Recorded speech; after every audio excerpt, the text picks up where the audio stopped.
சடங்குகளின் முடிவா அல்லது ஒரு முஸ்லிமை பொறுத்தவரை, ஒரு இறையச்சவாதியை பொறுத்தவரை புதிய வாழ்க்கைக்குண்டான பயணமா என்பதை நாம் சிந்திக்க கடமைப்பட்டிருக்கிறோம்.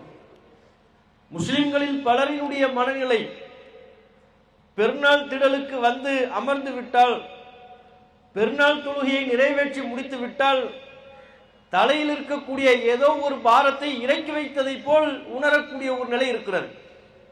பெருநாள் முடிந்து விட்டது, இத்தோடு எல்லாமும் முடிந்து விட்டது என்கிற மனநிலைக்கு வந்து விடுகிறார்கள்.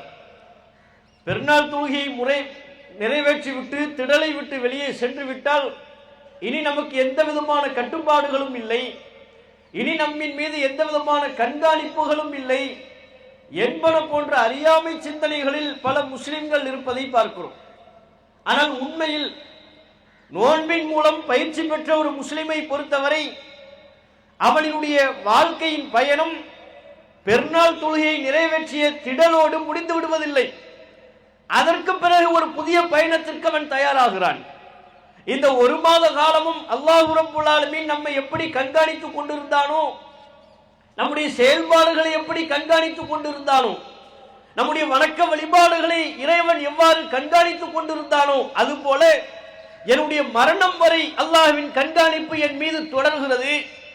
இந்த ரமலானில் இறைவனுடைய கண்காணிப்பை உள்ளத்தில் உணர்ந்து எனது செயல்பாடுகளை நான் எப்படி அழகுபடுத்திக் கொண்டோனே இறைவா, அதுபோல் என்னுடைய வாழ்க்கை முழுக்க என்னுடைய செயல்பாடுகளை நான் அழகுபடுத்திக் கொள்ள வேண்டும் என்கிற சிந்தனையை பெறுபவனாக ஒரு முஸ்லிம் இருக்க வேண்டும்.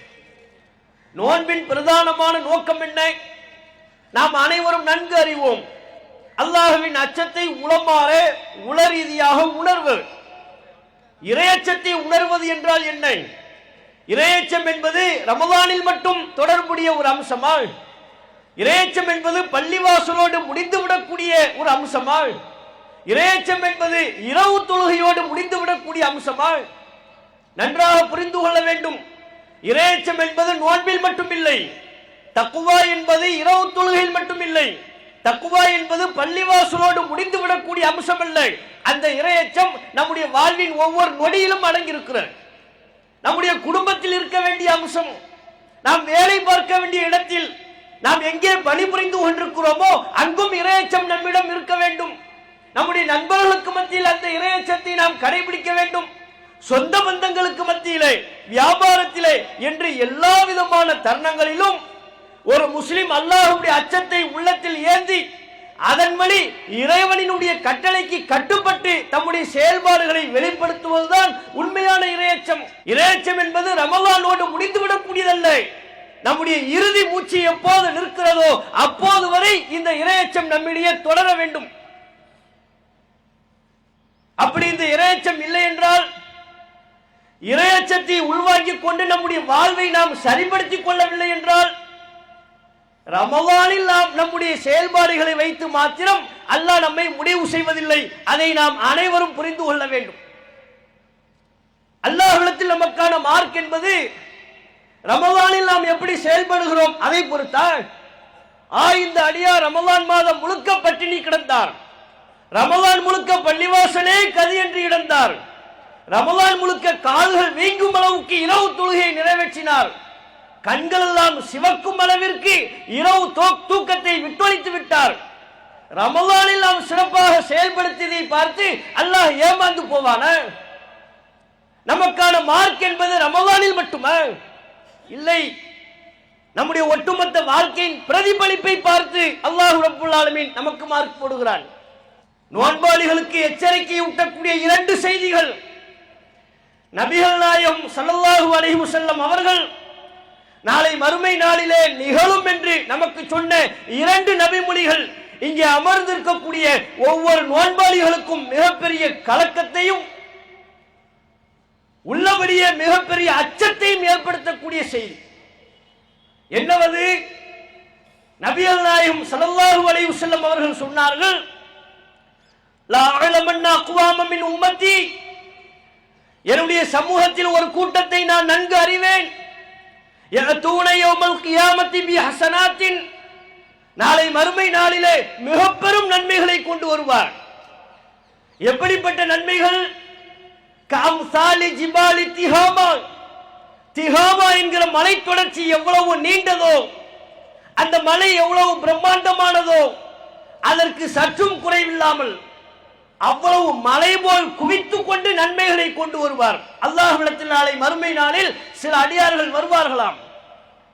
அவர்கள் வேறு யாரோ ஒரு சமூகத்தை சார்ந்தவர்கள் அல்ல, நபிகள் நாயகத்தின் உம்மத், நபிகள் நாயகம் ஸல்லல்லாஹு அலைஹி வஸல்லம் அவர்களின் சமுதாயம்.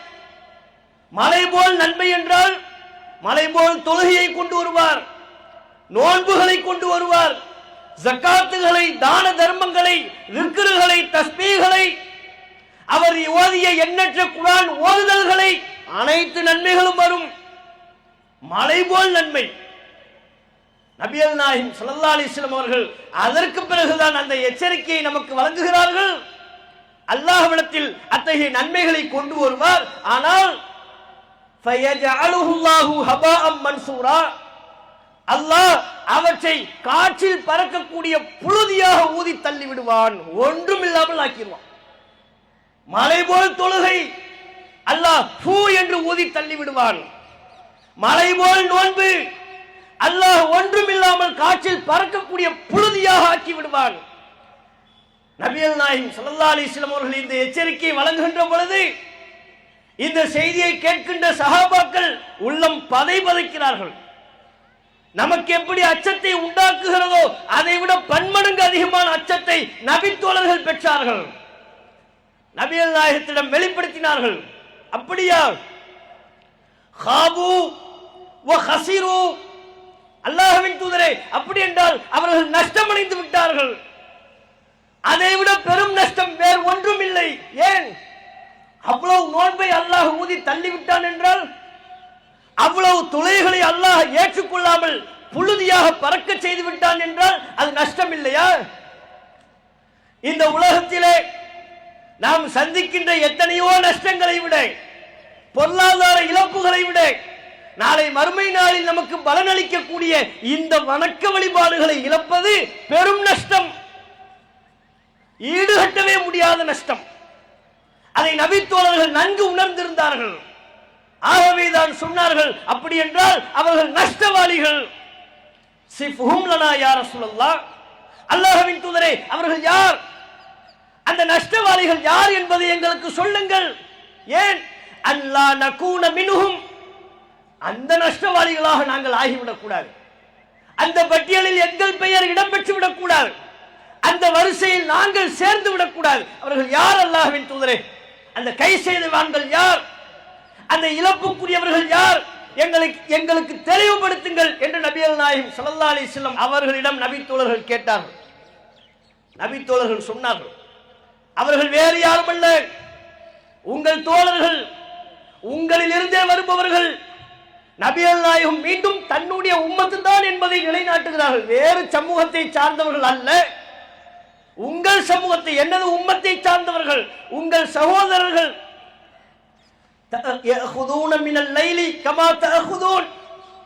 இன்னும் ஒரு பண்பை நபிகள் நாயகம் குறிப்பிடுகிறார்கள், அதுதான் நமக்கு இன்னும் அச்சத்தை உண்டாக்குகிறது. நீங்கள் எப்படி இரவு நேரங்களில் வழிபாடு செய்தீர்களோ அதுபோல் அவர்களும் இரவு நேரங்களில் வழிபாடு செய்திருப்பார்கள். இரவு நேரங்களில் வழிபாடு செய்தவர்கள், தொழுகை, நோன்பு, ஜக்காத், அத்தோடு இரவு நேரத்தில் வழிபாடு செய்தவர்கள். நாம் எல்லாம் ரமலானிலே இரவு நேரத்தில் தானே வழிபாடு செய்தோம். அதனை அப்படியே சுட்டி காட்டுவதை போல் இருக்கிறது. நபிகள் நாயகம் காரணத்தை சொன்னார்கள். எல்லாமும் அவர்களிடம் இருந்தது, தொழுகை இருந்தது, நோன்பு இருந்தது, இரவு நேரத்தில் நின்று வணங்கினார்கள். எனினும் இதா ஹலவ் பி மஹாரிமில்லாஹி இன்தஹகுஹா, அல்லாஹ் ஹராமாக்கிய விஷயத்தை அவர்கள் தனித்து விடப்படும் பொழுது அந்த ஹராமை செய்து விடுவார்கள், அல்லாஹ்வுடைய எல்லையை உடைத்து விடுவார்கள். அல்லாஹ் அவர்களுக்கு ஹராமாக்கிய ஒரு காரியத்தை செய்யக்கூடிய ஒரு சூழ்நிலை உண்டாக்கப்பட்டால், அப்படியான ஒரு சந்தர்ப்பத்தை இறைவன் ஏற்படுத்தினால், யாரும் தன்னை கண்காணிக்கவில்லை என்பதை உணர்ந்து தனிமையில் அந்த ஹராமை செய்து விடுவார்கள். இத்தகையவர்களின் நன்மைகளை அல்லாஹ் ஒரு பொருட்டாகவும் மதிப்பதில்லை, ஊதி தள்ளி விடுகிறான் என்று நபிகள் நாயகம் ஸல்லல்லாஹு அலைஹி வஸல்லம் அவர்கள் சொன்னார்கள். அன்புக்குரிய சகோதரர்களே, இறையச்சம் என்பது என்ன? நோன்பு ரமலான் மாத நோன்பில் மாத்திரம் பேணுதலாக இருப்பதல்ல, நம்முடைய முழு வாழ்விலும் பேணுதலாக இருப்பது. ரமலானில் மாத்திரம் ஹலால் ஹராமை பேணுவதல்ல, நம்முடைய ஒட்டுமொத்த வாழ்க்கையிலும் ஹலால் ஹராமை பேணுவது. அல்லாஹ் எனக்கு எதனை தடுத்திருக்கிறான்? நோன்பு காலங்களிலே பகல் நேரத்தில் உணவு உண்பதை தடுத்த இறைவன், தண்ணீர் குடிப்பதை தடுத்த இறைவன், அந்த இறைவன் தான் நம்முடைய ஒட்டுமொத்த வாழ்க்கையிலும் வட்டியை தடுத்திருக்கிறான், பொய்யை தடுத்திருக்கிறான், புறத்தை தடுத்திருக்கிறான், அவதூறை தடுத்திருக்கிறான். சொந்த பந்தங்களை முறிப்பதை அற்ப காரணங்களுக்காக சொந்த பந்தங்களை முறித்து வாழ்வதை அல்லாஹ் தடுக்கின்றான். பிறருக்கு மோசடி செய்வதை தடுக்கின்றான். நாம் என்ன நினைக்கின்றோம்? ரமலான்ல அந்த பகல்ல கொஞ்ச நேரம் தண்ணி குடிக்காம இருந்தா நாம் அல்லாஹ்ட்ட இறையச்சவாதி நினைக்கிறோம். அது இறையச்சத்தின் அடையாளம் தான். அது ஒரு டெஸ்ட். அந்த டெஸ்ட்ல நம்மளை பயிற்சி வைக்கிறான், ரமலான்ல ட்ரைனிங் கொடுக்கிறான். நான் சொன்னா கேப்பியா? கட்டுப்படுவியா? நான் உனக்கு எதை ஹலால் என்கிறேனோ அதுதான் ஹலால், நான் உனக்கு எதை ஹராம் என்கிறேனோ அவற்றின் பக்கம் நீ திரும்பி கூட பார்க்க கூடாது, அவை உனக்கு ஹராம். நான் சொன்னால் அந்த ஹராமை விட்டு விடுவாயா? ரமலானில் அதற்கான பயிற்சி நமக்கு வழங்கப்படுகிறது. அந்த பரிதாபம், ரமலான் பயிற்சியில் சரியாக செயல்படக்கூடிய முஸ்லிம்கள் அந்த பயிற்சியை செயல்படுத்த வேண்டிய களம் என்று வருகின்ற பொழுது, அதுதான் பெருநாள் தொழுகையிலிருந்து நம்முடைய மரணம் வரை அந்த களத்தில் தோற்றி விடுகிறோம். ஒரு ராணுவ வீரருக்கு பயிற்சி வழங்கப்படுகிறது. எதிரியோடு சண்டையிடக்கூடிய சந்தர்ப்பம் வந்தால் எந்தெந்த ஆயுதங்களை எப்படி பயன்படுத்த வேண்டும் என்கிற ஒரு பயிற்சி. அந்த ராணுவ வீரன் பயிற்சியின் போது எல்லா விதமான செயல்பாடுகளையும் திறம்பட வெளிப்படுத்திவிட்டு யுத்தத்தில் தோற்றுவிட்டால், களத்தில் தோல்வியை தழுவினால், களத்தில் நடுங்கிக் கொண்டிருந்தால் அவன் சிறந்த ராணுவ வீரனா? அதுபோல்தான் ரமலானில் பயிற்சியை பெற்ற முஸ்லிம்கள் நாம் களத்தில் ஷைத்தானுக்கு முன்பாக தோற்று விடுகிறோம், மண்டியிட்டு விடுகிறோம்.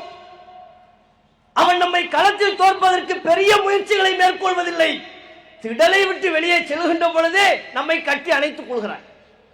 போகும்போதே பலருக்கு என்ன, எல்லாம் முடிஞ்சிருச்சுப்பா, அடுத்து என்ன, ஃபர்ஸ்ட் ஒரு இன்னைக்கு பெருநா நல்ல ஒரு சினிமா பார்ப்போம். அப்ப ஆரம்பிப்பாரு ஷைத்தான். வந்துட்டார், பாயை கஷ்டப்படுத்த வேண்டிய அவசியமே இல்லை. அவர் திடலை விட்டு வெளியே வரும்போதே நம்ம ரூட்டுக்கு தான் வர்றார். இங்கிருந்து போகும்போதே புறத்தில் ஆரம்பிப்பாங்க. அடுத்தவர்களை பற்றி புறம் பேசிவிட்டு அப்பவும் ஷைத்தான் முடிவு பண்ணிடுவான், முடிஞ்சு வச்சு இல்ல இவன்ட்டு போய் நம்ம எதுக்கு தேவையில்லாம சண்டை போட்டுக்கிட்டு அவனே சரணடைஞ்சிட்டாள். அவ்வளவுதானா? இந்த ஒரு மாத பயிற்சி இவ்வளவுதானா? இந்த அளவில் நம்மோடு முடிந்து விடக்கூடிய ஒரு அம்சமா? இல்லை சகோதரர்களே. இந்த உலகத்தில் நாம் நோற்ற நோன்புகள் மறுமையில் நமக்கு பலனளிக்க வேண்டும் என்றால் நம்முடைய வாழ்க்கை முழுக்க ரமலானில் நாம் கண்ட பேணுதலை வாழ்க்கை முழுக்க கடைபிடிக்கணும். அதைத்தான் நபிகள் நாயகம் சொன்னார்கள், மல்லம் யதஅ கௌல ஸூரி வல் அமல பிஹி, யார் பொய்யான பேச்சுக்களையும் தீய நடவடிக்கைகளையும் பொய்யான நடவடிக்கைகளையும் விடவில்லையோ, ஃபலைஸ லில்லாஹி ஹாஜத்துன் ஃபீ யதஅ தஆமஹு வ ஷராபஹு, அவன் தனது குடிபானத்தை விடுவதிலேயோ உணவை விடுவதிலேயோ அல்லாஹ்விற்கு எந்த தேவையும் இல்லை. இப்பேற்பட்ட செய்தி. நீ பொய்யை விடவில்லையா? வட்டியை விடவில்லையா? வியாபாரத்தில் அடுத்தவர்களை ஏமாற்றுவதை விடவில்லையா? சொந்த பந்தங்களை முறிப்பதை விடவில்லையா? மோசடியை விடவில்லையா? அல்லாஹ் அந்த அடியார்களுக்கு கேள்வி எழுப்புகிறான், நீ உணவை விடுவதில் எனக்கு என்ன தேவை? வாழ்வியலில் மாற்றத்தை ஏற்படுத்தாத நோன்பு, புரிந்து கொள்ளுங்கள், அது வெறும் பட்டினி போராட்டம். அந்த பட்டினி போராட்டம் அல்லாஹ்விற்கு தேவையில்லை. உன்னை நான் பட்டினி கிடக்குவா சொன்னேன்? இவ்வளவு நேரம் சாப்பிடாம இருந்தா நீ பெரிய தியாகியா? அல்லாஹ் கேட்கிறான். இவ்வளவு நேரம் குடிக்காம இருந்துட்டா பெரிய தியாகியா என்ற அந்த பயிற்சியை உனக்கு ஹராமை விடுவதற்கு, ஹராமை விடவில்லை என்றால், அல்லாஹ் தடுத்த காரியங்கள் இருந்து ஒரு முஸ்லிம் முழுவதுமாக தன்னை விடுவித்துக் கொள்ளவில்லை என்றால், ஷைத்தானின் அடிமை சங்கிலியை நாம் அறுத்தறியவில்லை என்றால், நாம் பசித்திருந்து தாகித்திருந்து அல்லாஹ்விற்கு எந்த தேவையும் இல்லை என்று அல்லாஹ் சொல்கிறான். நாம் எந்த பட்டியலில் இருக்கிறோம் என்பதை இந்த நேரத்தில் நாம் சிந்தித்து பார்க்க கடமைப்பட்டிருக்கிறோம்.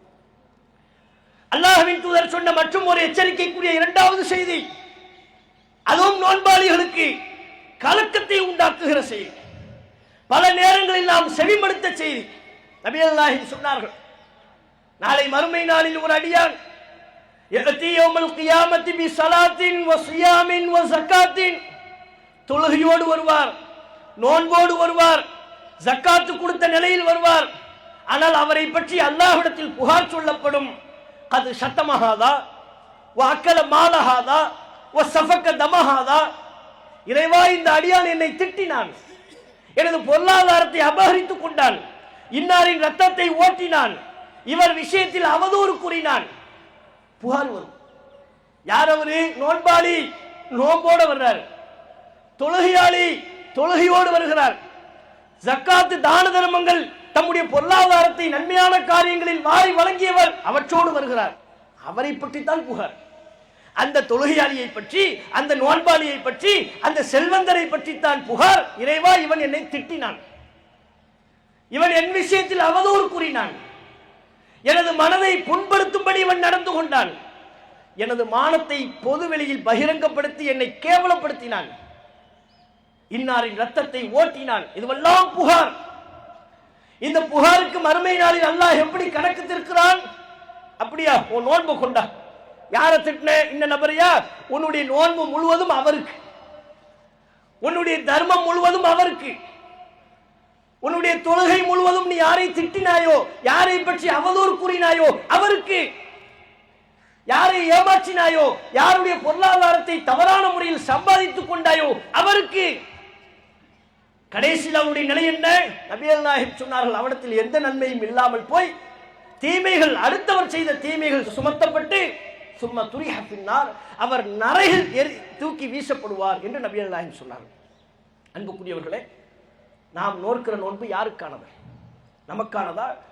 நமக்கானது என்றால் இந்த நோன்பு, இந்த நோன்பின் நன்மை மறுமை நாளில் நம்மிடமிருந்து பிடுங்கப்படக்கூடாது என்றால், நாம் தொழுத தொழுகை அதன் நன்மை நம்மிடமிருந்து பிடுங்கப்படக்கூடாது என்றால், மனிதர்கள் உரிமைகளின் விஷயத்தில் பேணுதலோடு நடந்து கொள்ள வேண்டும், சொந்த பந்தங்களின் விஷயத்தில் பேணுதலோடு நடந்து கொள்ள வேண்டும், உற்சார உறவினர்கள் விஷயத்தில். அடுத்தவர்கள், ஒரு வியாபாரியா நோம்புல கரெக்டா இருக்கிறார், தன்னுடைய வாடிக்கையாளர்களை ஏமாற்றுகிறார் என்றால் அவர் நோக்கிற நோன்பு அவருக்கானதல்ல, அவர் எந்த வாடிக்கையாளரை ஏமாற்றுகிறாரோ அவருக்கானது. நாமே அடுத்தவர்களுக்காக இப்ப பட்டினி கிடக்கணும், அடுத்தவர்களுக்கு நன்மை சேர்க்க நாமே நம்முடைய பொருளாதாரத்தை வாரி இறைக்க வேண்டும். இந்த ஒட்டுமொத்த நன்மையும் நாளை மறுமை நாளில் நமக்குரியதாக நாம் அமைத்துக் கொண்டு நரகத்தின் வேதனையிலிருந்து நாம் நம்மை காத்துக்கொள்ள வேண்டும் என்று சொன்னால் நம்முடைய வாழ்வியலில் மாற்றம் ஏற்பட வேண்டும். அதற்குத்தான் குர்ஆன். இந்த ரமலான் முடிஞ்ச உடனே சில பேர் ரொம்ப சென்டிமெண்டா வாட்ஸ்அப்ல ஸ்டேட்டஸ் வைப்பாங்க, ரமலானே போய்விட்டாயே. அவர் வந்ததே 3 நாள் தான். முதல் ரமலானுக்கு வந்திருப்பாரு, அடுத்து இடையில பாவப்பட்டு போய் கூட்டம் வர்றதை பார்த்து ஒரு 27க்கு வருவார், அடுத்து பெருநாளுக்கு வருவார். இந்த 3 நாள் வந்ததுக்கு ஸ்டேட்டஸ் என்ன? ரமலானே போய் வா, இனி உன்னை நான் எப்போது சந்திப்பேன். இருந்த நேரத்திலே ஒழுங்கா சந்திக்கலையப்பா, நீ இருந்த நேரத்திலே குர்ஆன் இல்லை, அறிவுரை இல்லை, தொழுகை இல்லை, வணக்க வழிபாடு இல்லை. இவருக்கு கவலை என்னவா? ரமலான் போய்விட்டதே. சரி, ரமலான் போயிருச்சு, இது ஒரு சென்டிமெண்ட். மக்களுக்கு என்ன, ரமலான் போயிருச்சே.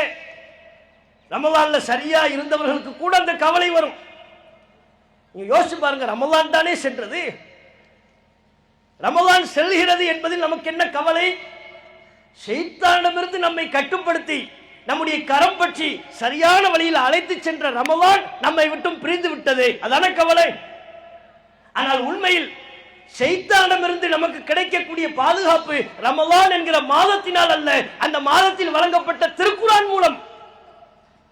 ரமலான் தான் நம்மை விட்டு செல்கிறது, ரமலானில் வழங்கப்பட்ட திருக்குர்ஆன் என்றென்றைக்கும் நம்மோடு இருக்கக்கூடியது.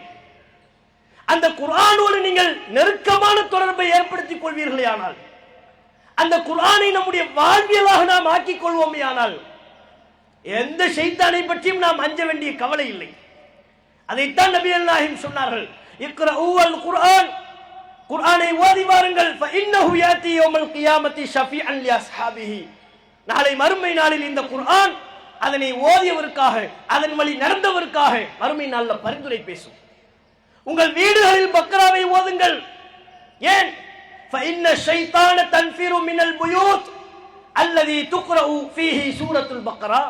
எந்த வீட்டில் சூரா பக்ரா ஓதப்படுகிறதோ அந்த வீட்டை விட்டு ஷைத்தான் விரண்டோடி விடுவான். குர்ஆனின் சத்தம் கேட்டால் ஷைத்தான் விரண்டோடுவான். ஏன் பக்கரா?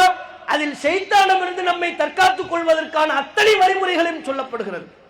ஆகவே அன்புக்குரிய சகோதரர்களே, ரமலான் சென்று விட்டது என்கிற கவலையில் இல்லாமல் ரமலான் நம்மிடம் விட்டு சென்ற மாற்றம் என்ன என்பதை பற்றி சிந்திக்க வேண்டும்.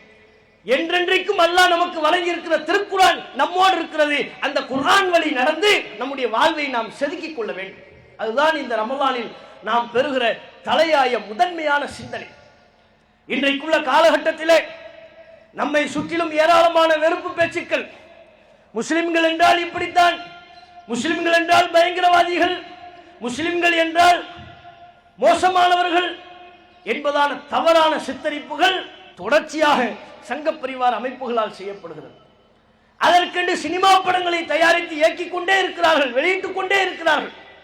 இப்படியான காலகட்டத்தில் குர்ஆனை படித்து அதில் சொல்லப்பட்டதின் அடிப்படையில் நாம் நம்முடைய வாழ்க்கையை அமைத்துக் கொள்வோமே ஆனால் நம்மை பற்றி உருவாக்கப்படுகிற போலி பிம்பங்கள் அனைத்தும் சுக்குநூறாக தகர்த்து எறியப்படும். முஸ்லிம் அல்லாதவர்கள் பார்ப்பார்கள், ஆஹா, சினிமாவில் காட்டப்பட்ட முஸ்லிம் வேறு, என்னுடைய பக்கத்து வீட்டில் இருக்கிற முஸ்லிம் வேறு. சினிமாவில் காட்டப்படுகிற முஸ்லிம் பயங்கரவாதியாக இருக்கிறான். ஆனால் நான் எந்த முஸ்லிம்களோடு பழகுகிறேனோ அவர் என்னை அரவணைப்பவராக, என்னுடைய நலனில் அக்கறை கொள்பவராக, எனக்கு ஒரு விபத்து என்றால் ரத்தம் தருபவராக, நான் பசி என்று போய் நின்றால் எனக்கு உணவு தருபவராக முஸ்லிம்கள் இருக்கிறார்கள் என்கிற நிலையை நம்முடைய செயல்பாடுகளின் மூலம் தொடர்ச்சியாக உருவாக்கணும். அப்படிப்பட்ட நல்வாய்ப்பினை அல்லாஹ் ரப்புல் ஆலமீனிடம் நாம் தொடர்ச்சியாக வலியுறுத்தி கேட்டு, இந்த பெருநாளிலே துவா என்பது மிக மிக சிறந்த ஒரு முக்கியமான ஒரு அம்சம். நமக்காக அல்லாஹ்விடத்தில் பிரார்த்தனை செய்வதோடு உலகளாவிய அளவில் முஸ்லிம்கள் எங்கெல்லாம் பாதிக்கப்படுகிறார்களோ, அச்சுறுத்தப்படுகிறார்களோ, அவர்களிடம் மார்க்கம் இருக்கிறதா இல்லையா அதை கூட அவர்கள் பார்ப்பதில்லை. முஸ்லிம் என்றாலே அவர்கள் அழிக்கப்பட வேண்டும் என்கிற திட்டத்தோடு வல்லாதிக்க நாடுகள் செயல்பட்டுக் கொண்டிருக்கிறது. ரமலான் மாதம் என்று கூட அவர்கள் பார்ப்பதில்லை. குண்டுகளை போட்டு முஸ்லிம்களை அழித்தொழிப்பதை அன்று தொட்டு இன்று வரை வழக்கமாகவே வைத்துக் கொண்டிருக்கிறார்கள். இப்படிப்பட்ட அநியாயக்கார ஆட்சியாளர்களுக்கு எதிராக அல்லாஹ்விடத்தில் நாம் பிரார்த்தனை செய்ய வேண்டும். இறைவா, முஸ்லிம்களை கருவறுக்க வேண்டும் என்று இந்த உலகத்தின் எந்த மூலையில் எந்த ஆட்சியாளர்கள் இருந்தாலும் ஒன்று அவர்களுக்கு நேர்வழியை காட்டு, இல்லை என்றால் இறைவா உன் தண்டனை அவர்கள் மீது இறக்கு. இதுதான் இந்த நேரத்தில் நாம் அல்லாஹ்விடத்தில் வலியுறுத்தி கேட்கக்கூடிய பிரார்த்தனையாக இருக்க வேண்டும். ஒட்டுமொத்த முஸ்லிம்களின் நலவுக்காகவும் நம்முடைய நலவுக்காகவும் அல்லாஹ்விடத்தில் நம்முடைய பிரார்த்தனையை அதிகப்படுத்திக் கொள்வோமா என்று கேட்டு, பெருநாள் தினத்தில் அதிகமான அளவு தான தர்மங்கள் செய்வதை ரசூல் ஸல்லல்லாஹு அலைஹி வஸல்லம் அவர்கள் வலியுறுத்தி இருக்கிறார்கள். அதையும் கவனத்தில் கொண்டு நம்முடைய செயல்பாடுகளை சீர்படுத்திக் கொள்வோமாக. வாஹிர் தஅவானா அல்ஹம்துலில்லாஹி ரப்பில் ஆலமீன். அஸ்ஸலாமு அலைக்கும் வரஹ்மத்துல்லாஹி வபரகாத்துஹு. அல்லாஹு அக்பர், அல்லாஹு அக்பர்.